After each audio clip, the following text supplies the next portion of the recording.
Maravilha!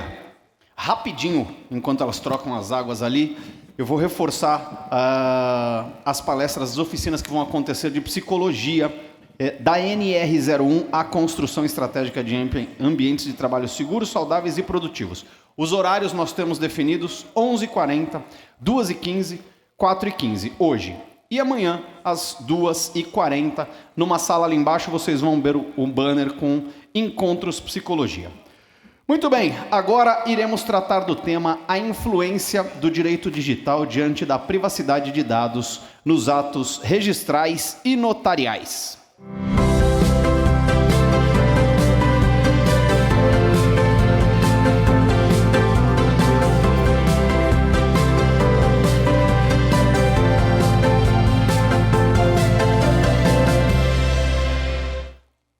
Convido ao palco para ser a moderadora dos trabalhos desse painel, ela que é doutora e mestre em Direito Constitucional pelo Instituto Brasileiro de Direito Público, registradora civil e tabeliã de Minas Gerais, diretora-geral da Escola Nacional de Notários e Registradores.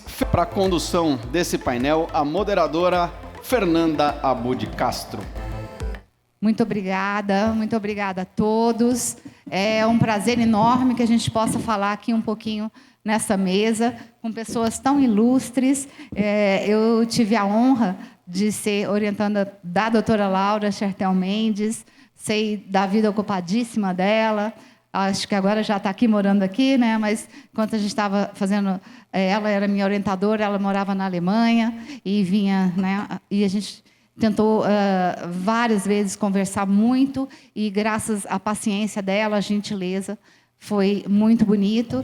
E a doutora Laura é uma pessoa assim, que tem uma experiência enorme nessa área que nós queremos conversar, assim como, muito obrigada também, a doutora Flávia Rio, que está em várias comissões nossas, uma professora competentíssima, que também está se dividindo aqui hoje entre o Conselho da Justiça Federal, com questões processuais, e a nossa classe.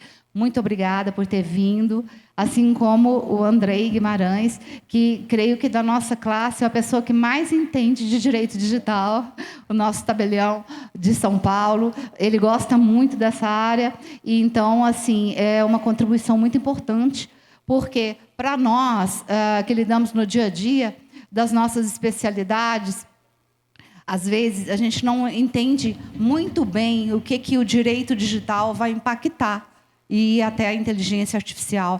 A gente sabe mais ou menos, a gente escuta, a gente cumpre as determinações das nossas corregedorias, a Corregedoria Nacional de Justiça, as nossas estaduais, mas nós não temos, às vezes, né, um entendimento exatamente de como o direito digital vai impactar na nossa atividade extrajudicial. E, por isso, é muito importante a gente entender o que o direito digital vai trazer de mais novidades ainda, onde é que vai ficar a nossa questão de segurança jurídica dos nossos atos, onde a privacidade dos atos e o direito do titular ali, do titular dos dados que nós somos o hub de confiança, de lidar com toda a sociedade, com seus dados, até onde nós realmente vamos ter que mudar o nosso modo operante no dia a dia, nas tratativas dos nossos documentos, com os nossos colaboradores, com os nossos usuários dos serviços,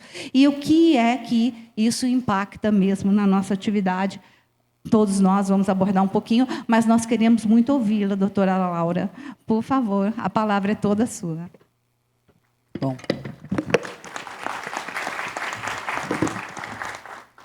Muitíssimo obrigada, doutora Fernanda.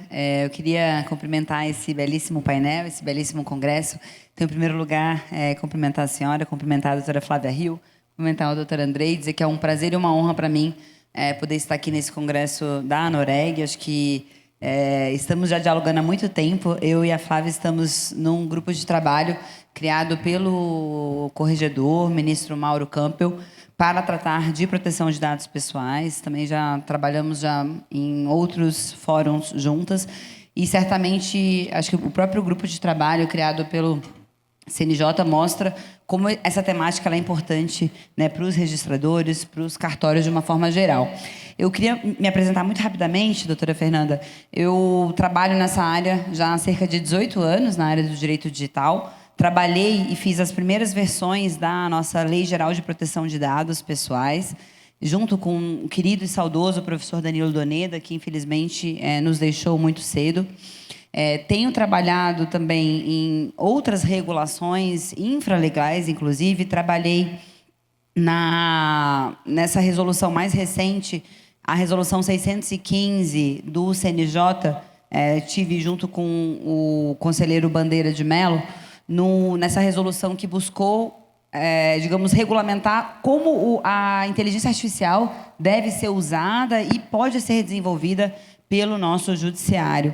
E agora também, desde 2022, trabalhei com o ministro Ricardo Vilas Boas Cueva numa comissão de juristas no Senado Federal. Fui a relatora dessa comissão de juristas também de regulação da IA, que acabou gerando e produzindo o texto apresentado pelo senador Rodrigo Pacheco, PL 2338, de regulação da IA. Então, eu tenho trabalhado sempre muito sobre essa perspectiva regulatória do direito digital. E eu acho que o primeiro ponto que eu queria trazer, acho que das questões mencionadas pela doutora Fernanda, é que a gente passa por uma mudança de paradigma nesse momento do direito digital. Eu acho que a principal mudança de paradigma é uma mudança diz respeito a uma regulação e a um papel do Estado maior do que o que a gente via antes. Talvez não necessariamente quando a gente pensa nos cartórios, que eu acho que sempre foi um setor e uma área muito regulada, mas o direito digital como um todo, ele tinha como uma característica principal a confiança na autorregulação, né? Se a gente pensa no próprio Marco Civil da Internet, se a gente pensa aqui nas redes sociais, nas plataformas, aqui o próprio professor Luciano Floridi tem uma frase muito interessante, que é o fim de uma era, o fim da era da autorregulação. Então, isso acho que diz muito, porque a gente está num processo, eu acho que eu queria começar essa fala com essa visão. A gente passa por um momento de uma maior regulação. A própria Lei Geral de Proteção de Dados, acho que é um indício, talvez seja o primeiro passo, mas certamente o ECA Digital, aprovado recentemente, que diz respeito exatamente à regulação das plataformas, no que diz respeito ao acesso de crianças e adolescentes, sem dúvida nenhuma, é mais um indicativo dessa tendência de uma maior regulação. E é claro que, quando nós pensamos também agora na regulação da inteligência artificial, no PL 2338, a gente também tem mais, digamos, esse fortalecimento dessa tendência. Em relação, eu acho que a IA, e aqui eu acho que vale a pena falar rapidamente sobre isso, é importante pensar que ela está revolucionando todo esse nosso universo da sociedade da informação. Certamente, também, quando a gente fala de cartórios, isso está acontecendo.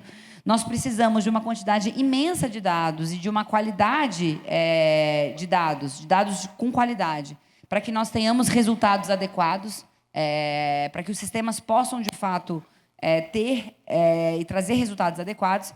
E, sem dúvida nenhuma, a regulação da inteligência artificial é uma grande fronteira também, eu diria, dessa fase em que nós estamos passando.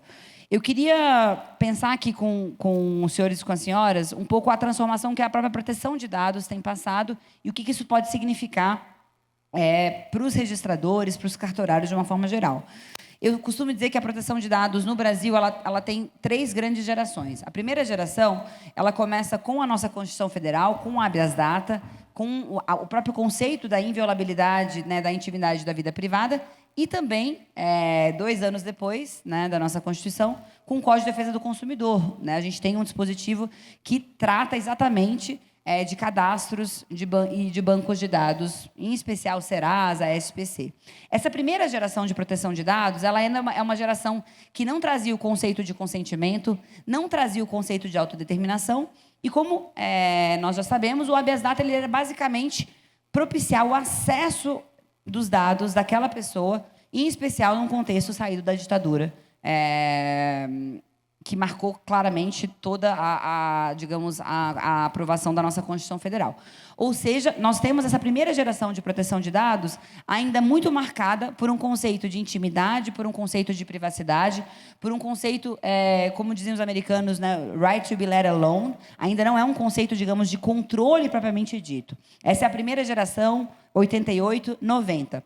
Eu costumo dizer que a nossa segunda geração de proteção de dados, ela vem já com o Marco Civil da Internet, com a Lei do Cadastro Positivo, em 2011, o Marco Civil da Internet em 2014, a própria LAI, que acho também é uma lei importante, também aqui nesse contexto, a Lei de Acesso à Informação. E aí a gente tem uma segunda geração que começa a pensar em consentimento, começa a pensar em autodeterminação, mas a gente ainda não tem todo esse arcabouço, eu diria, moderno, né, da proteção de dados pessoais. A gente tem esse arcabouço moderno, que é muito, muito inspirado também na Europa, quando nós temos essa terceira geração de proteção de dados, que é exatamente com a aprovação da Lei Geral de Proteção de Dados em 2018. Com a Lei Geral de... e aí eu acho que muda todo o nosso cenário, e eu acho que certamente também essa é a mudança de paradigma relevante que nós precisamos atentar. E qual que é a mudança de paradigma relevante? Até então, nós não tínhamos a proteção de qualquer dado pessoal, né? Nós tínhamos a proteção apenas de dados que eram da esfera íntima da pessoa, dados eventualmente considerados privados, mas eu não tinha o conceito de que qualquer dado mereceria, qualquer dado que se refira a uma pessoa, ou que possa se referir a uma pessoa, merece proteção. Esse conceito vem com a Lei Geral de Proteção de Dados, e é fortalecido com a decisão do Supremo Tribunal Federal, no caso do IBGE, 2 anos depois, no ano de 2020. Ou seja, em 2018 e em 2020, quando a gente está falando dessa terceira geração de proteção de dados, é a geração que consolida a proteção de dados como uma tutela constitucional e também infraconstitucional no Brasil. Essa decisão do Supremo Tribunal Federal, que acabou compreendendo pela inconstitucionalidade de uma medida provisória que determinava que todos os dados das empresas de telefonia deveriam ser transferidos, compartilhados com o IBGE, exatamente naquele momento em que a gente estava na pandemia, o Supremo entendeu que não havia as salvaguardas adequadas para aquela transferência. E mais do que isso, que havia uma desproporção da quantidade de dados que o IBGE necessitava para fazer uma amostra, era cerca de 1 milhão de pessoas que ele precisaria para fazer aquelas pesquisas, mas, na verdade, o dado de 140 milhões de pessoas estavam sendo, requisitados, no caso, pelo Instituto. E isso, acho que foi um marco também para essa tutela constitucional. Eu sempre gosto de citar, e certamente o Supremo se inspirou também na famosa decisão da Corte Constitucional Alemã de 1983, que é o marco dessa mudança de paradigmas, e eu acho que ela importa muito também nesse contexto que a gente está aqui, Fernanda, porque ele diz o seguinte, essa famosa decisão alemã, né, era também uma decisão relacionada a censos, e se entendeu que, naquele contexto, na década de 80, em que se processava muitos dados digitalmente, e que esses dados estavam previstos para circular de uma forma livre dentro do Estado alemão, se entendeu que não existia uma unidade no Estado alemão, é como se a gente dissesse que é preciso também ter uma separação informacional de poderes, ou seja, nós sabemos que a concentração de dados também gera concentração de poder. E, portanto, era necessário uma separação informacional desse poder. Essa foi a decisão. E a frase mais importante nesse contexto, que eu acho que marca, inclusive, vários dos ministros do Supremo também, acabaram mencionando conceitos semelhantes, é o de que não existem dados insignificantes no contexto de tratamento informacional, no contexto de tratamento digital e computacional de dados pessoais. Ou seja, isso significa que, mesmo dados de acesso público, mesmo dados públicos, sempre que esses dados se referirem a alguém, ele merece alguma proteção. Eu acho que essa, é a mudança de paradigma. Qual que é a segunda questão que envolve essa mudança de paradigma? Isso significa que nós devemos proteger esse dado da mesma forma que a gente protegia no paradigma da privacidade e da intimidade? Não, porque a proteção ela não é uma proteção digamos, de sigilo necessariamente. Eu não faria sentido que a proteção de dados pessoais, em pleno século XXI, buscasse a confidencialidade desses dados. Não é isso. O que nós buscamos, e eu acho que isso vale para todas as áreas, o que nós buscamos são procedimentos para lidar com os dados. E é isso que a Lei Geral de Proteção de Dados faz. Por um lado, a gente tem um conceito super amplo de dado pessoal, exatamente porque qualquer dado que possa identificar alguém, ou tem esse potencial tem o potencial de identificar alguém, esse dado tem a proteção, tem a tutela constitucional e legal. Mas isso não significa que esse dado não pode circular, não significa que esse dado não pode ser compartilhado. Significa que nós precisamos passar, pelo menos por... Eu sempre acabo dividindo a Lei Geral de Proteção de Dados em 3 grandes etapas. A primeira etapa é, eu posso tratar esse dado? Quais são as bases legais para esse tratamento? E aqui é importante dizer, há um mito do consentimento como se a base legal mais importante fosse o consentimento. Essa não é a base legal única e nem sequer a mais importante do nosso ordenamento. A gente tem 10 bases legais para tratar dados pessoais na nossa LGPD. Então, esses procedimentos, eles passam por esse primeiro passo. Entender se eu tenho uma base legal, entender se eu estou atendendo os princípios da Lei Geral de Proteção de Dados, e aqui a gente tem o princípio da finalidade, o princípio da transparência, o princípio da segurança, o princípio da não discriminação, são inúmeros princípios. Essa seria, digamos, a primeira etapa para verificar se estamos ou não em conformidade com a Lei Geral de Proteção de Dados. A segunda etapa eu passei o C, se eu posso tratar dado pessoal, né, se eu posso tratar esse dado. A segunda etapa é o como. Como eu vou tratar esse dado? Eu estou atendendo e permito que o titular de dados exerça os seus direitos? Ele tem o direito de acessar o dado dele? Ele tem o direito de corrigir o dado dele? Ele tem o direito de cancelar, eventualmente, o dado dele? Que é claro que não vai acontecer em todas as ocasiões, mas ele pode ter, sim, essa possibilidade e esse direito. Além disso, eu cumpro com as obrigações, né, do controlador de dados, como, por exemplo, obrigações relacionadas à segurança, obrigações relacionadas a realizar um relatório de impacto à privacidade. Ou seja, eu tenho essa segunda etapa. E é claro que a terceira etapa nada mais é do que uma etapa de supervisão. Entender que, caso essas 2 etapas não sejam cumpridas, bases legais, princípios, obrigações e direitos, se essas etapas forem descumpridas, eu estou sujeita à supervisão, seja ela administrativa, seja ela uma responsabilização civil. Então, aqui seria um resumo muito rápido da LGPD e que, na minha visão, seria essa nossa terceira geração da proteção de dados pessoais. Eu acho que esse conceito sumariza muito bem. Não há mais dados insignificantes nesse contexto digital de processamento de dados.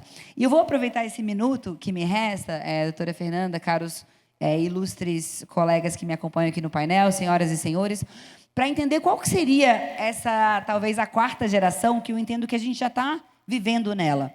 Eu acho que a 4ª geração é exatamente entender como a Lei Geral de Proteção de Dados, como essas regras de proteção de dados, inclusive as que a gente tem desenvolvido, a interpretação que a gente tem desenvolvido para cartórios, como ela vai ser aplicada e como ela vai sobreviver à era da inteligência artificial, certo? Qual que é o conceito de dado pessoal que nós temos hoje na Lei Geral de Proteção de Dados? Ele é adequado? Ele vai sobreviver a esse novo conceito, a esse novo mundo, em que eu posso classificar dados e, inclusive, eu diria,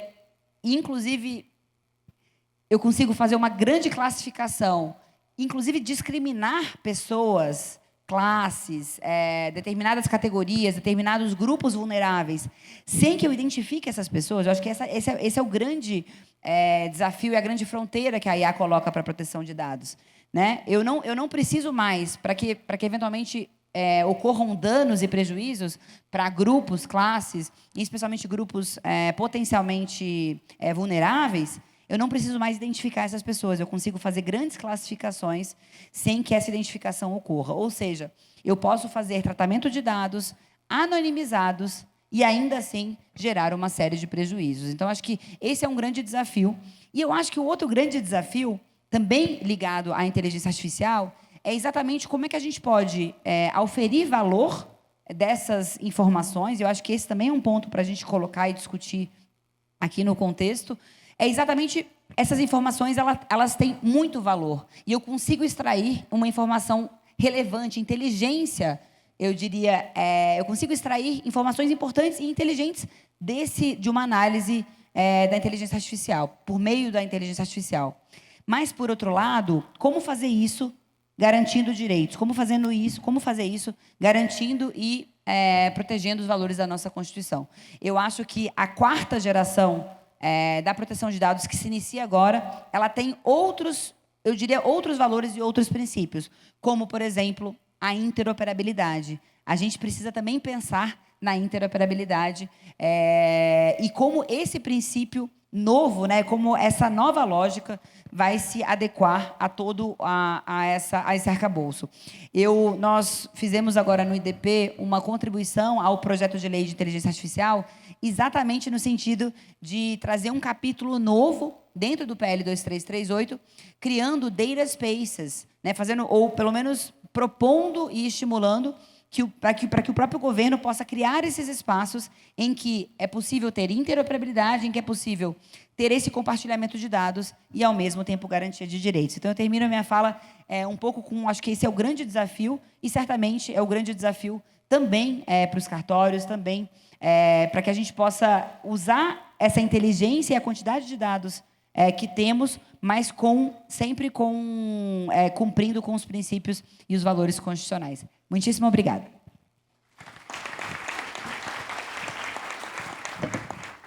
Doutora Laura, sempre trazendo sua contribuição extremamente maravilhosa, no sentido de todo o seu conhecimento pelo mundo, né?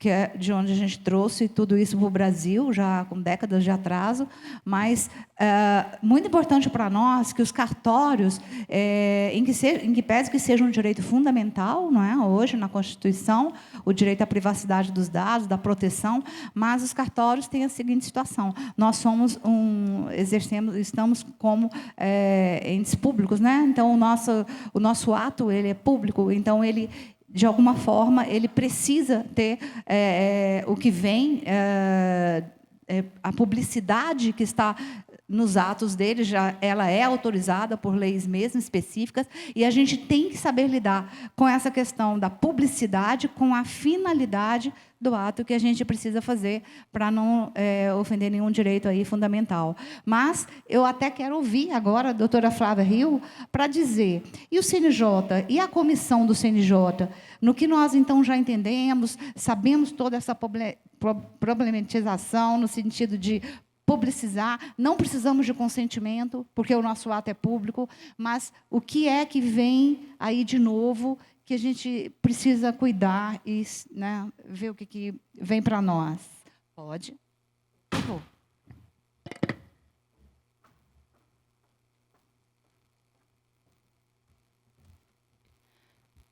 Bom dia a todos. Vou me apresentar aqui, doutora Laura. Meu lugar de fala aqui é delegatária. Então, falo aqui, eu acho que, antes de mais nada, aos colegas, sou delegatária em poucos meses, já vou poder dizer que há 22 anos. E esse painel, para os delegatários, ele tem uma importância prática muito grande, né? E por quê? Eu costumo dizer que, se um colega nosso, se ele, 22 anos atrás, ele tivesse, não sei, deixado de exercer a atividade, né, e agora ele retomasse, e ele achasse que ele, com todo o background dele, ele conseguiria retomar a atividade com muita tranquilidade, com muita serenidade, ele estaria redondamente enganado. Então, acho que eu começo a minha fala com algo que eu imagino que todos aqui tenham essa consciência. Então, o que eu fazia 22 anos atrás, quando eu assumi minha delegação, eu fui a primeira delegatária concursada. Então, eu recebi aqueles livros enormes, tudo era manuscrito. E eu recebi caixas e caixas que estavam lacradas. E, quando eu fui abrir aquelas caixas, além de baratas, eu descobri centenas e centenas de artigo 106 da Lei 6.015. Ou seja, tive que fazer mutirão de anotação. Passado tudo isso, então, para vocês verem que faz um tempo, mas vejam, Se a gente for para pensar, passa assim, né? Para mim, passou muito rápido, principalmente quando a gente faz o que gosta. Dali em diante, o próximo passo que eu fiz foi planilhar no Excel um índice, pelo menos com os nomes dos registrandos e datas e livro, para facilitar a localização. Então, ou seja, algo ainda muito embrionário, mas a gente já tinha muito essa percepção, então eu já entrei com a informatização, um plano, um sistema de informática, fiz todas as anotações e fiz todas as correlações necessárias e fiz planilhamento de índice no Excel, que era o que a gente tinha, né, digamos, mais à mão. Então, assim, vejam, sem declinar datas também de idade. Mas a minha geração é uma geração de profissionais do direito eminentemente analógica. Então, nós estamos, na verdade, acho que a maior parte de nós, trocando o pneu com o carro em movimento. Estamos tendo todo um letramento digital enquanto exercemos as nossas atividades e queremos acertar. Então, nesse contexto, e os desafios são muito grandes, mas também nós, delegatários, estamos acostumados com os desafios, né? Porque são muitas leis, são muitos atos normativos, então são muitas reviravoltas todos os dias, ainda mais com a quantidade de leis desjudicializantes. Então, de fato, há atividades que nós não fazíamos na véspera e no dia seguinte somos chamados a fazer. Então, estamos acostumados com o desafio. Né? Acho que de tédio não morreremos, mas o fato é que estamos tendo um letramento digital nessa grande virada tecnológica, enquanto prestamos os nossos serviços e que a doutora Fernanda, inclusive, mencionou, enquanto nós somos os grandes bastiões da segurança jurídica.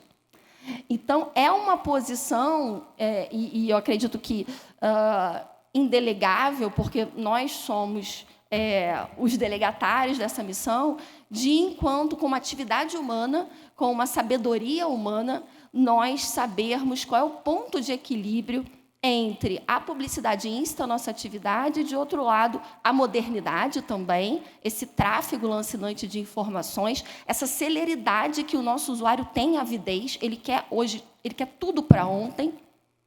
E isso, lógico, nos pressiona e nos impele também para frente, mas estando muito conscientes da nossa missão de zelar pela segurança jurídica. E, nesse prisma que a doutora Laura trouxe, segurança jurídica atrelada também à garantia constitucional desde 2022, à proteção de dados. Então, estamos cientes da nossa missão, mas sabemos também que é uma missão de grande envergadura. E eu acho que o mais importante é nós estarmos irmanados, como estamos aqui, juntos, conseguirmos, de forma técnica, acertar, porque queremos todos acertar. E aí que eu acho que entra a Comissão de Proteção de Dados do Conselho Nacional de Justiça. Eu tenho a honra de estar desde a gestão anterior, então, é uma construção, né, que está sendo feita. Eu gostaria de elogiar o Conselho Nacional de Justiça, porque a criação de comissões como essa, e aí eu ouso dizer, na minha percepção, eu acho que o extrajudicial até largou na frente, né, em relação ao judicial. Então, essa comissão ela começou os trabalhos e começou realmente a colocar a mão na massa sobre adequar o segmento extrajudicial à proteção de dados lá na ponta, no dia a dia, né, sem, lógico que não sem descurar, mas não se detendo apenas às abstrações, aos princípios, mas no nosso dia a dia mesmo do balcão. E eu acho que nós largamos na frente em relação ao Poder Judiciário. É uma comissão plural. Então, há delegatários, há advogados, há magistrados, e há, portanto, um diálogo intersetorial e de experiências de diferentes entes federativos também. Esse ponto, eu acho que é um ponto, uma baliza democrática muito importante para a nossa atividade. E, número 2, acho que é uma demonstração do Conselho Nacional de Justiça na função fiscalizatória que eu defendo que seja a postura mais adequada para esse novo milênio, que é uma postura fiscalizatória prospectiva e dialogada. Então, sabendo que estamos entre... Eles nos fiscalizam, lógico, mas que nós queremos acertar, que nós temos qualificação técnica, estamos cientes e ciosos do nosso mistério, o Conselho Nacional de Justiça, portanto, em diálogo, com uma visão prospectiva, ou seja, antes de que a atividade seja exercida, trazer para nós balizas, trazer para nós direcionamentos de como bem atuar. Então, eu acho que essa fiscalização construtiva, prospectiva, dialogada é fundamental, porque cria também um ambiente para nós muito mais saudável, muito mais construtivo. Então, eu gostaria de elogiar essa criação. E nós temos, de fato, eu não vou conseguir falar de todos, mas eu acho que o ponto fundamental da minha fala é dar a conhecer aos colegas que não conhecem diretivas, lá são chamadas de diretrizes, e a numeração, diretrizes que foram criadas por essa comissão nos últimos anos, que estão disponíveis na página do CNJ, da Comissão de Proteção de Dados, numeradas, inclusive, que são como se fossem enunciados. A maior parte deles, embora a comissão não precise de provocação para elaborar essas diretrizes, e, inclusive, eu até convido os colegas a trazerem para nós, né, doutora Laura, casos, experiências concretas, para que nós, então, possamos ajudá-los lá na ponta a lidar bem e trazer bons exemplos e boas práticas de como compatibilizar a publicidade, a segurança jurídica e a proteção de dados nesse mundo digital, mas nós já fomos provocados e também, por ocasião de outros procedimentos do Conselho Nacional de Justiça, conselheiros nos mandaram também consultas. E algumas diretrizes são muito importantes, e aí a doutora Fernanda me pediu, mais especificamente, como eu sou delegatária de registro civil, falasse de registro civil. Registro civil, na verdade, a nossa matéria-prima é dado pessoal. Então, realmente, nós, delegatários do registro civil, estamos, por excelência, num campo minado, né? Porque o nosso trabalho, a nossa matéria-prima é dado pessoal, então nós somos, talvez, digamos, o eixo central desse desafio, mas estamos aí dedicados e aprendendo. Então, o que acontece? Algumas diretrizes que eu acredito que são as mais importantes, mais estratégicas, que eu queria trocar a ideia com os colegas aqui, para os colegas entenderem que nós não estamos órfãos. Há já balizas.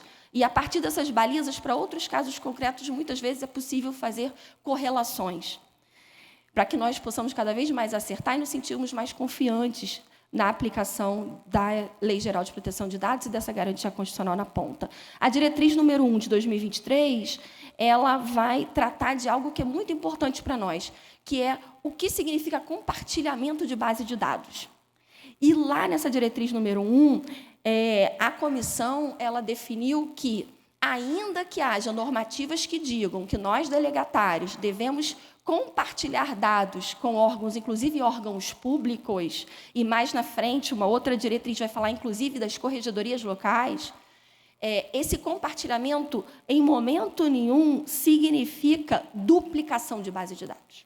Então, os detentores dessas bases de dados somos nós, e, havendo interesse público específico, na forma do artigo 24 do provimento 134 do CNJ, havendo, portanto, interesse público específico, motivação e atendendo à finalidade também perquirida pelo órgão consulente, o compartilhamento ele é, por excelência, acesso pontual, sem duplicação de base de dados. E isso, inclusive, em relação às corregedorias locais. Por quê? Porque a duplicação de bases de dados, ela incrementa o risco, ela potencializa o risco. Isso de forma desnecessária. E, já que estamos aqui num congresso de direito notarial registral, incrementa muito também o risco de, num segundo momento, erroneamente, nos ser imputada alguma conduta de violação à garantia da proteção de dados pessoais. Então, essa duplicação ela não está contida, portanto, nessa interpretação do que seria compartilhamento. Compartilhamento é, por excelência, consulta. E eu acho esse dado, essa informação, muito importante na nossa prática profissional. Acho que foi um enunciado muito feliz, muito oportuno e muito técnico. Outro enunciado também foi a diretriz número 4, também de 2023. E aí toca muito fundo no que a gente trabalha, principalmente em registro civil e notas também, que são as certidões de inteiro teor, que são cada vez mais solicitadas, até mesmo por uma questão que está havendo uma procura nacional do Oiapoque ao Chuí com a cidadania estrangeira. E aí, com isso, há realmente uma busca pela ancestralidade, por certidões de inteiro teor. Então, isso está na ordem do dia da nossa prática profissional. principalmente no registro civil de pessoas naturais, como eu disse, a nossa matéria-prima são dados pessoais, alguns deles sensíveis. E essa diretriz número 4, muito objetiva, isso eu também queria frisar, essas diretrizes são muito objetivas, são muito claras, são muito didáticas. Então, realmente, elas foram elaboradas para serem, no dia seguinte, imediatamente compreendidas e colocadas em prática. A número 4 vai dizer que o pedido de certidão de inteiro teor, ele depende, hoje, de requerimento com identificação do solicitante e declinação da motivação, porque a motivação é importante na legislação de proteção de dados. E mais, isso se não for feita pelo próprio titular, né? Essa é a maior cautela que nós temos. E, não sendo feita pelo titular, deve haver uma assecuração, uma certificação em relação à firma desse requerente. Então, ou reconhecimento de firma, ou, se for feito o requerimento no ambiente digital, que seja assinatura feita, uma assinatura eletrônica que seja aceita pelo Operador Nacional do Registro Civil de Pessoas Naturais, ou seja, se for presencial, quando menos, verificada a consonância da assinatura com algum documento de identificação desse requerente. Então, esse é o primeiro, digamos assim, a primeira providência recomendada. Então, nós termos, digamos que, um acervo que deve ser mantido por 1 ano com os requerimentos de certidão de inteiro teor de terceiros. Segundo ponto, se nós verificarmos que essa certidão de inteiro teor ela traz dado sensível, então, vejam, dado pessoal para a LGPD, e aí para nós, na nossa prática profissional, essa distinção é relevante. Deixa eu ver quanto tempo eu tenho. 2 minutos. O artigo 5º, inciso 1 da LGPD vai dizer: dado pessoal é informação relacionada à pessoa natural, identificada ou identificável. Ou seja, tudo o que eu lido. Agora, dado pessoal sensível, já no inciso 2 desse artigo 5º, vai ser dado pessoal sobre origem racial ou étnica, convicção religiosa, opinião política, filiação a sindicato ou organização de caráter religioso, filosófico ou político, dado referente à saúde ou à vida sexual, dado genético ou biométrico, quando vinculado a uma pessoa natural. Ainda assim, há grandes chances do registro civil ter no seu acervo dados sensíveis, acho que principalmente em relação à cor e raça. E, não raro, isso consta numa certidão de inteiro teor. Então, o que fazer? Como compatibilizar? Essa diretriz número 4 também traz o caminho das pedras como uma baliza para salvaguardar a nossa atividade e incrementar a nossa chance de acerto, que é o que a gente quer. Vai dizer o seguinte: nós, primeiro, temos que informar ao requerente que há esse dado sensível e que, se ele quiser, se ele fizer questão, né, de que esse dado sensível seja declinado para ele, ele precisa de autorização judicial. Para não ter a decisão judicial, ele ter acesso a essa certidão inteiro teor, então a recomendação da diretriz é omitir essa informação e, ao final da certidão, na observação, fazer uma ressalva específica de que a certidão é cópia fiel e integral do assento, com exceção do elemento tal, por conter dado sensível nos termos do artigo tal, da lei tal. E, assim, então, haver essa, digamos assim, correlação entre o dado omitido, deixar isso às claras, portanto, a gente não vai estar violando a publicidade e a transparência insta a nossa atividade, e, por outro lado, também atendendo ao interesse do usuário, do requerente, que abriu mão daquele dado sensível especificamente, porque não faz questão. E a cópia reprográfica, meu tempo acabou. E a cópia reprográfica, que também é muito requerida, é muito solicitada para nós recentemente, nos últimos anos, especificamente, por conta de exigências de alguns países, como Portugal, por exemplo. A medida não é omitir, mas é fazer uma tarja preta no dado sensível e fazer uma ressalva equivalente que vem na própria diretriz. Então, o próprio CNJ trazendo direcionamentos que, a serem seguidos pelos delegatários, já dão um indicativo de qual o caminho certo que nós podemos seguir. Para os tabelionatos de notas, também foi feita a diretriz equivalente, que é de número 5, e eu acho que o mais importante, especificamente ao tabelionato de notas, é a recomendação de que os tabeliães evitem a inclusão de dados sensíveis que não sejam essenciais à constituição do ato. Então, talvez uma cautela que outrora nós não tivéssemos, agora essa diretriz, de forma, eu diria que muito franca, né, e muito prospectiva, faz essa recomendação chamando a atenção para nós agora que estamos fazendo esse letramento nesse mundo digital. Por fim, diretriz número 6, que eu acho muito importante, que é a questão do fornecimento de dados. né? E aí volta um pouquinho ao que a gente falou na diretriz número 1. Então, falando que a gestão do fornecimento de dados dos atos notariais e registrais para entidades públicas ou privadas, e aí independentemente da sua natureza, deve ser realizada exclusivamente pelos detentores dos dados, notários e registradores. Então, uma diretriz importantíssima que enaltece a nossa atividade, enaltece o nosso mistério, e que eu acho que nós devemos estar atentos, né, e haver para nós essa afirmação que foi feita pelo CNJ. E aí enaltece também os operadores nacionais, que são eleitos por nós. Então, sempre que houver esses pedidos de fornecimento de dados em caráter nacional, haver esse prestígio aos operadores nacionais e a celebração de convênios formais, sempre como uma forma de também resguardar as nossas atividades e uma eventual responsabilização nossa. Então, acho que eu trouxe algumas diretrizes de forma muito rápida, meu tempo se esgotou, mas eu acho que o mais importante é isso: trazer a conhecer aos colegas essas diretrizes, dizer que a comissão existe, está de portas abertas, né, doutora Laura, para a gente trabalhar, e a gente quer ajudar os colegas a trabalhar bem, a trocar o pneu com o carro em movimento, para que a travessia seja a melhor possível. Vou fechar com o professor Michael Sandel, num livro que eu gosto muito, né, de Harvard, O que o Dinheiro Não Compra, em que ele fala que o mercado ele não aponta o dedo para cima e para baixo. Da mesma forma, esse universo digital ele não aponta o dedo para cima e para baixo. A inteligência artificial não aponta o dedo para cima e para baixo, ou seja, não há valores que são aquilatados. Esses valores, essa valoração é eminentemente humana, eminentemente feita pelo delegatário, e por isso nós somos insubstituíveis. Então, nessa travessia, realmente o bastião nessa travessia, desse ponto de equilíbrio, seremos nós, como estamos sendo.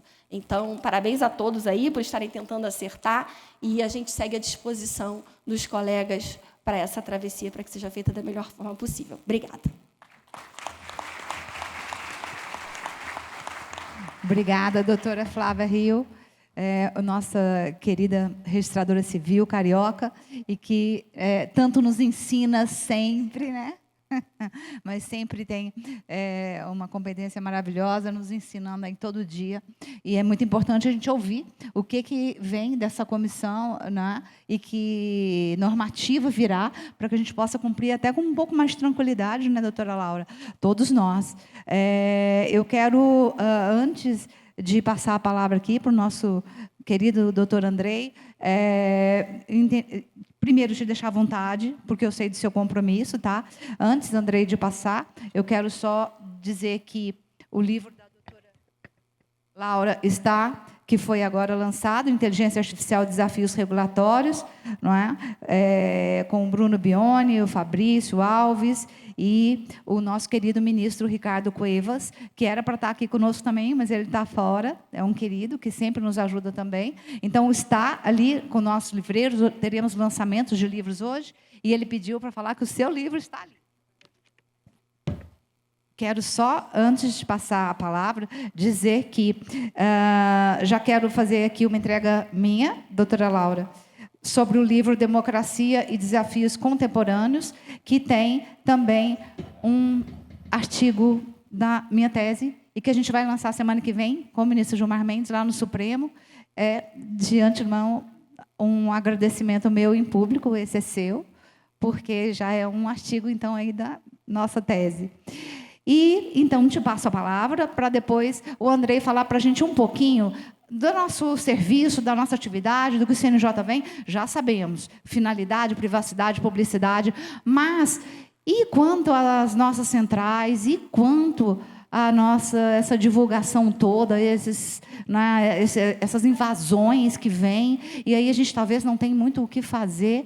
Eu queria muito depois que o Andrei abordasse esse tema, mas já passo então aqui a palavra, e já te agradeço muito pela presença. Obrigada, Fernanda. Obrigada pelo livro. Obrigada. Foi uma honra poder ter te orientado, e então é uma alegria ver os frutos da sua tese. Eu queria também agradecer aqui a doutora Flávia e dizer que nós estamos lançando, né, doutora Flávia, um manual agora. Esse grupo de trabalho do CNJ vai lançar um manual exatamente sobre, englobando e sistematizando essas diretrizes que você tão bem explicou, toda a consolidação de normas que o próprio CNJ já fez. Então, esse manual deve sair em breve, inclusive coordenado aqui também pelo Dr. Fernando Cury, com uma liderança incrível. E eu queria também, além do livro de inteligência artificial, eu queria dizer que nós acabamos de lançar uma LGPD comentada, uma Lei Geral de Proteção de Dados comentada, pela editora GEM, coordenado por mim, Isabela Rosal e Elora Fernandes. Então, acho que também é um livro que pode interessar a todos. E como eu acho que é um dos primeiros livros, tem poucos livros da LGPD comentada, artigo por artigo. Eu acho que isso também pode ajudar bastante os delegatários. E eu queria pedir aqui encarecidamente desculpas para o doutor Andrei, que eu não vou poder ficar, mas a gente fica em contato para continuar o debate. Muitíssimo obrigada. E foi um prazer estar aqui com vocês. Muito obrigada.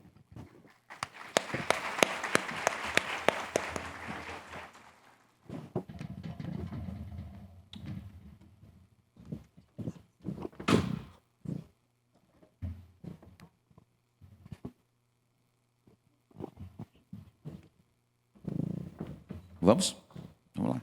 Eu vou falar um pouquinho em pé. Bom dia a todos e a todas.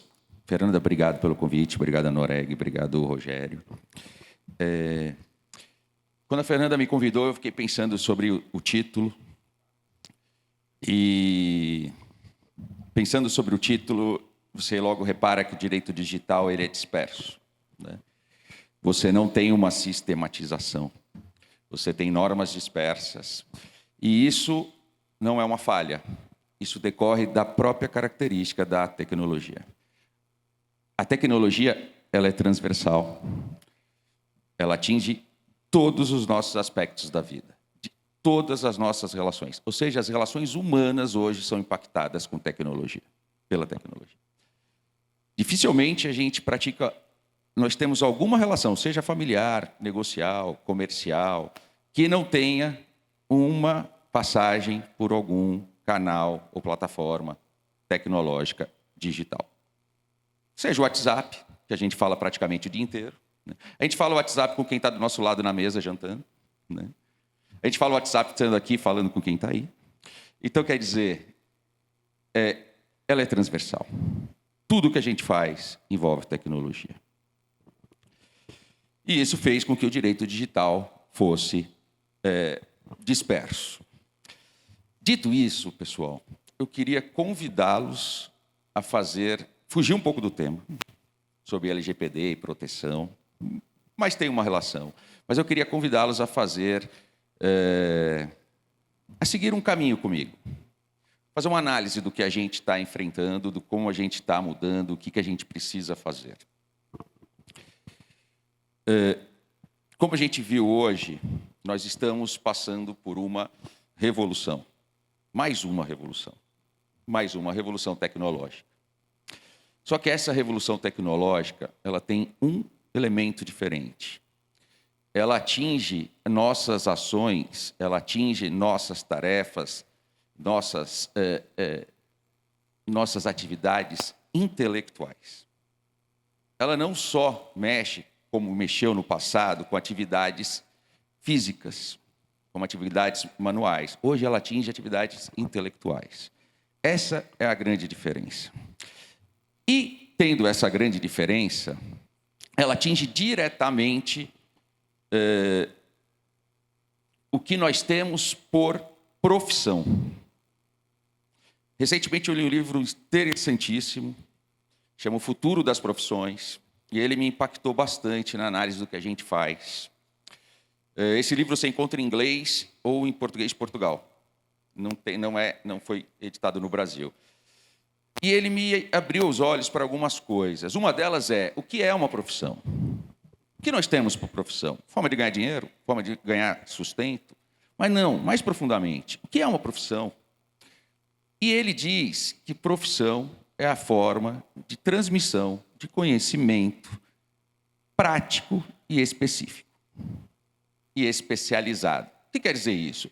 Quer dizer que algumas pessoas estudaram um tema mais que outras pessoas e, por isso, ela vai transmitir para aquelas outras pessoas conhecimento para resolver um problema prático.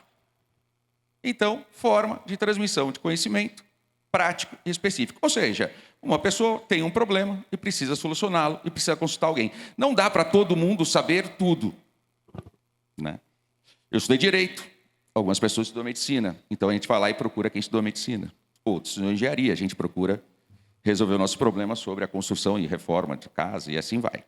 Ou seja, nós precisamos complementar esses conhecimentos, nós precisamos preencher essas lacunas de falta de conhecimento. Só que hoje nós temos novas formas de transmissão de conhecimento prático, específico. E não estou falando só de IA. Nós temos, por exemplo, plataformas de compartilhamento de experiências. E isso impacta diretamente, e não estou falando só de notários, registradores, médicos, advogados, engenheiros, arquitetos. Isso impacta diretamente a demanda que era levada para a gente.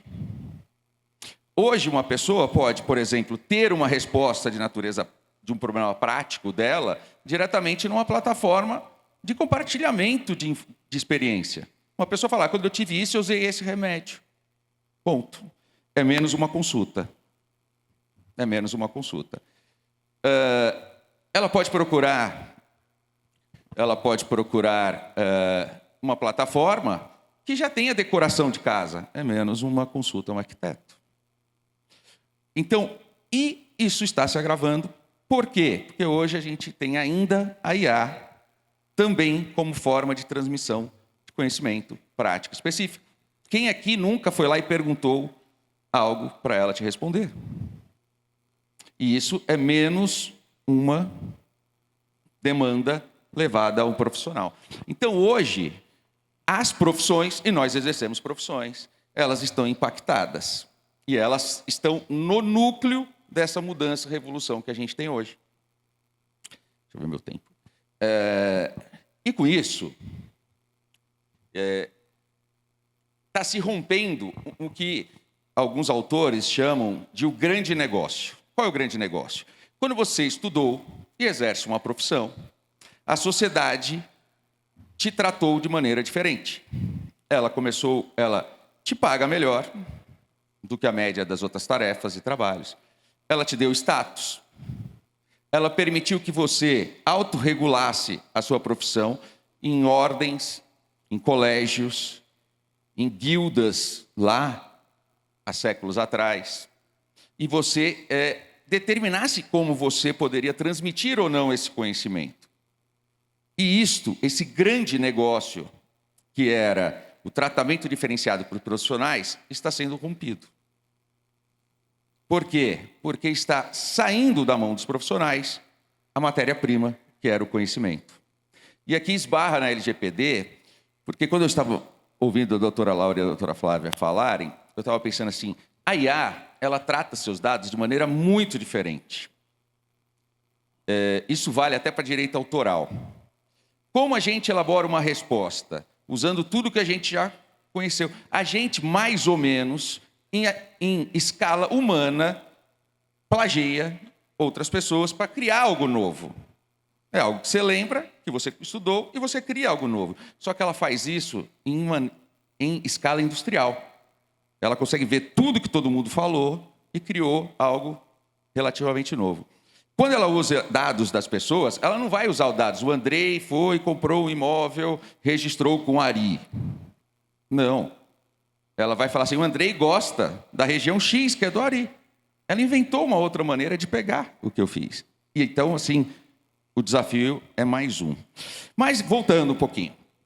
Pensando nesse desafio que a gente tem como profissionais hoje, o que a gente tem que fazer? É uma encruzilhada. Não dá para voltar ao passado e não usar a tecnologia. Então, a gente vai ter que incorporá-la. E o quanto a gente vai incorporá-la? É o que aqui nossas lideranças todas estão tentando navegar nesse mar revolto. Mas o legal disso tudo é que a gente começou a pensar, de novo, o que a gente faz. E essa é a primeira tarefa. Então, assim, o que eu convido vocês vamos pensar no que a gente entrega. Qual é o núcleo, o coração da nossa atividade? O que a pessoa quer quando ela nos procura? Eu acho que é isso que a gente tem que voltar atrás e começar a pensar. Ela quer segurança jurídica? Não sei. Ela quer previsibilidade? Ela quer imparcialidade? Ela quer tranquilidade? Ela quer paz? Ela quer confiança? Tanto no aspecto subjetivo quanto objetivo. E então, assim, o que eu convido a todos é a gente repensar o que a gente entrega. Não só o que a gente faz, o que a gente entrega. E a partir disso, é a gente repensar como a gente entrega isso num novo ambiente digital. Como a gente pode entregar isso? Eu fiz uma apresentação, mas devido ao tempo, a Fernanda disse que ficaria difícil de apresentá-la, que fecharia um pouco isso, e que de uma maneira muito incipiente eu comecei a pensar no que a gente tem que fazer e como a gente tem que prestar essa nossa atividade nesse novo ambiente. E dentro desse contexto, eu traço uma premissa, que a gente, talvez, Fernanda, a gente não dê tanto valor, que é o nosso regime jurídico. Ou seja, nós precisamos... a confiança depositada na gente não é subjetiva e pessoal. Ela é confiança institucionalizada. Ela é confiança numa instituição que entrega características, que entrega valores, devido ao quê? Ao nosso arcabouço jurídico e ao nosso regime jurídico. Então, assim, sempre existiu entes privados que prestavam o que a gente presta. Sempre existiu bureau de crédito. Sempre existiu registradores paralelos. Sempre existiu contratos. E agora estão existindo isso de maneira digital, né? Mas o que está faltando é a gente entregar o mesmo, só que com a segurança institucional e com a garantia do nosso regime jurídico. Fernanda, eu tenho algumas perguntas. Acho que ainda a gente tem tempo para debater um pouco. Temos? Então vou aproveitar isso. Então, deixo esse convite, pessoal. Vamos pensar.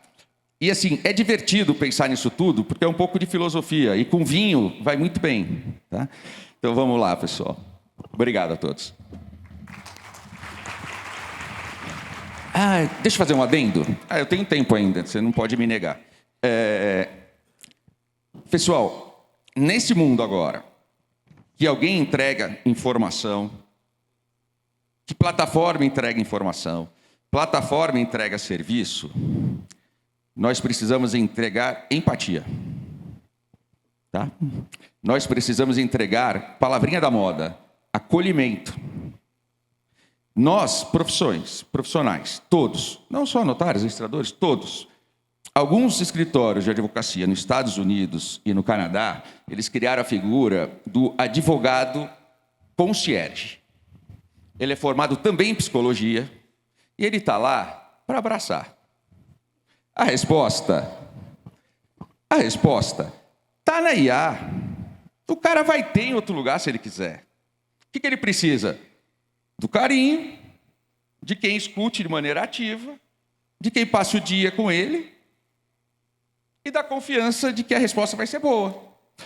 Então, assim, eu não sei, tem muita gente de fora da classe? Não sei. Minha dica para dentro da classe, assim, dentro do balcão, IA. Fora do balcão, gente e carinho. Eu acho que esse é o nosso futuro. Obrigado, Fernanda.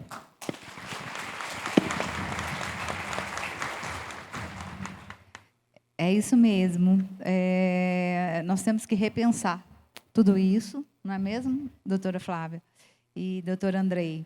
Porque o que vem aí, esse conjunto de normas, né, que a gente vê meio novo, a gente aqui na profissão, sem saber muito, né, o que podemos mudar, se temos que seguir ali coerentemente o nosso serviço e não dar muita bola para isso, mas faz parte, faz parte do nosso serviço. Vem aí as normativas que a gente precisa seguir mesmo, mas talvez seja uma nova forma de exercer, então, a cidadania, né, a segurança jurídica, o que os nossos usuários querem dos nossos serviços, talvez, né, ter um acolhimento melhor, recebê-los, né, de uma forma mais humana, porque também não deixa de ser um direito fundamental, como a gente falou, a questão da privacidade dos dados, e os cartórios, aí, como grande ecossistema desses dados, não é? A gente precisa saber achar o nosso papel, o nosso modus operandi, o hábito, o costume, para a gente poder proteger esses dados, poder conviver com essa segurança jurídica, com essa IA, com o mundo digital, de uma forma que traga essa segurança jurídica maior para todos os usuários. Vamos para as nossas considerações, então. Eu queria por só, favor. doutora Fernanda, ratificar o que foi dito, porque nós somos... O Brasil, existem vários Brasis dentro do Brasil, né? Então, nós somos delegatários no Brasil inteiro. E nós atendemos do CEO da multinacional até a pessoa iletrada, né? As pessoas mais simples, todos eles têm o direito à cidadania e à prática de todos os atos extrajudiciais. Então, o que nós percebemos é porque, por N motivos, há uma gama muito grande de usuários que vão presencialmente ao nosso balcão. E, muitas vezes, contam a vida inteira até a gente descobrir o que realmente eles querem. Então, é algo que nós percebemos no nosso balcão, e eu costumo falar que eu acho que, no Brasil, porque em outros países as realidades são completamente díspares, mas, no Brasil, a longo prazo, a nossa atividade vai ser híbrida. Por isso, porque a gente tem que atender todos os usuários. E muitos deles não sabem nem sequer expressar o que querem, o que precisam, e não têm consciência sobre serem titulares dessa garantia constitucional da proteção de dados pessoais. Então, isso, até esse letramento que a gente precisa ter para poder passar para eles também. Então, me tocou muito fundo o que você falou. Ah, obrigado. Mas é muito isso, assim.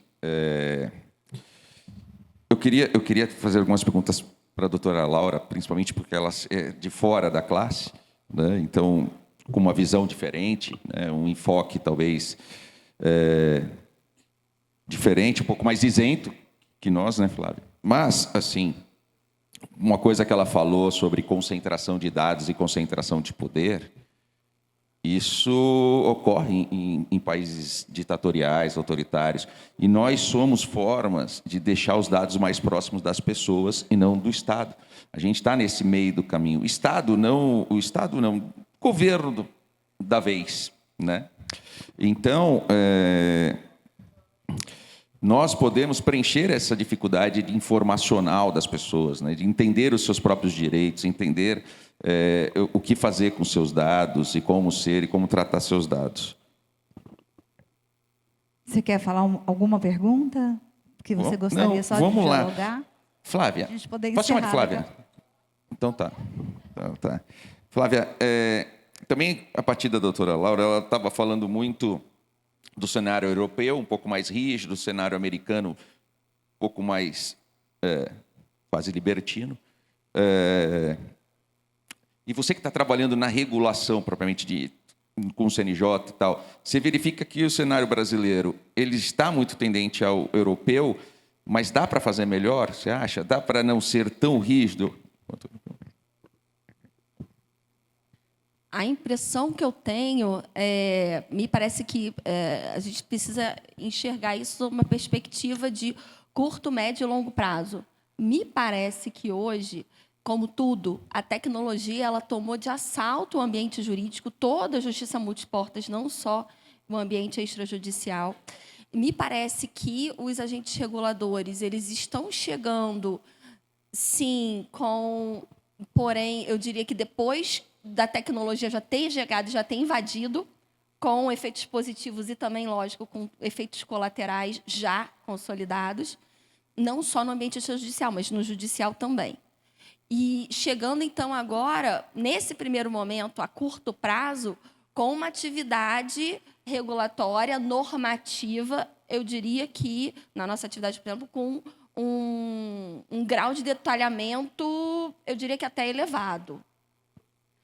Mas eu não sei se isso persiste a médio ou longo prazo, se vai se fazer necessário. Eu não sei se essa regulação inicial, que me parece, no meu sentir, bastante elevada, se ela não teria por trás um caráter, não sei, talvez até didático, para que todos nós compreendamos juntos esse cenário, compreendamos como bem transitar por esse novo ambiente, e dali em diante não se fazer mais necessário um grau tão elevado de detalhamento. É a percepção que eu tenho aqui na ponta. Eu tinha uma outra questão que me aflige um pouco,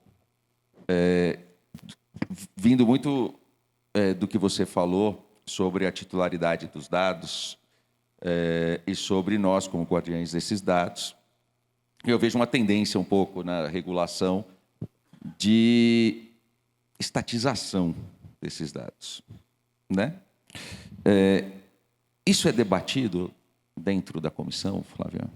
Sim, e eu acho que a diretiva número 1, eu acho que por ela ser a número 1, ela é muito emblemática para nós. Eu acho que o público, a maioria é de colegas, né? Então, acho que, a depender da audiência, a gente fala numa abordagem diferente. Então, enquanto delegatária, eu acho a diretiva número 1 muito emblemática. Eu acho que nós devemos nos apropriar positivamente dela. Então, na diretiva número 1, o Conselho Nacional de Justiça, desde a gestão passada, a diretiva não foi, essa diretriz não foi revogada. A partir de um caso concreto, deixa muito claro que compartilhamento é acesso pontual atrelado a interesse público específico e naqueles estreitos limites. E diz terminantemente que é desaconselhável, ainda que haja interesse público, duplicação de base de dados, ainda que seja para a corregedoria local. Então, acho que esse é um paradigma para a nossa categoria. Vindo de onde vem, sabe? Então, me parece que dali houve uma sedimentação de um entendimento, eu diria que guarda-chuva, né? E uma premissa lógica para tudo que vem depois. Acho que a gente precisa se apropriar dessa primeira diretriz. Andrei, preciso que seja mais uma pergunta e a gente vai precisar encerrar para a próxima mesa. Estou tranquilo, vamos lá. Não, na verdade, nem... Para mim, estou mais que satisfeito do nosso debate, da nossa conversa. Acho que acrescentou muito, visões diferentes, né? E, novamente, obrigado, Fernanda, pelo convite. Obrigado pelo debate. Seria um motivo de a gente ficar horas e horas conversando, dialogando. Precisava de vinho. Para a gente poder equacionar, são dúvidas que surgem para nós, até onde a gente pode ir, onde a gente tem um salvaguarda, né, doutora Flávia, que é muito dos modelos europeus, americanos, as salvaguardas, a necessidade de ter realmente aquele dado, aquele específico, como falou, principalmente quando é uma fotocópia, que a gente tem que fazer a certidão de inteiro teor. Sabemos de uma série de dúvidas que ainda persistem nas nossas cabeças, mas será motivo de um próximo evento que a gente pode fazer, combinando. Deixa sair a normativa aí do CNJ para a gente poder dialogar mais sobre isso. Desde já, então, muitíssimo obrigada, doutora Flávia Hill, por ter vindo do Rio, por ter nos ajudado, né? Andrei, muito obrigada mesmo, né? Você que é o grande, profundo conhecedor aí da matéria, que nos ajuda sempre nos cartórios, nos eventos. Eu sou só um curioso. Só. Provocando. Muito obrigada a todos. E a gente encerra por aqui, para deixar agora espaço para uma próxima mesa. Obrigada. O pessoal, não levanta não. Vamos tirar uma foto com todo mundo? Vem cá. A gente consegue? Vamos lá. Vamos lá. Ó. Aqui. Todo mundo lá. Aí.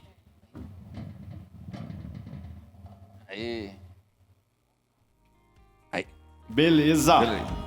Obrigado, agora pessoal. Sim, muito obrigado, então, Fernanda, pela condução. Muito obrigado, Flávia, Andrei. Obrigado a Laura também, que esteve conosco. O que move seu trabalho é saber o impacto das suas ações ao próximo. É saber que seu esforço transforma. Assim como você, a razão que move a CNR, Confederação Nacional de Notários e Registradores, é fazer a diferença no cartório, na classe de notários e registradores, na sociedade. Através de uma estrutura integrada de federações e sindicatos, nossa força alcança todo o país. De maneira estratégica, nosso trabalho transforma vidas através do aperfeiçoamento da atividade notarial e registral. Zelamos de quem está presente.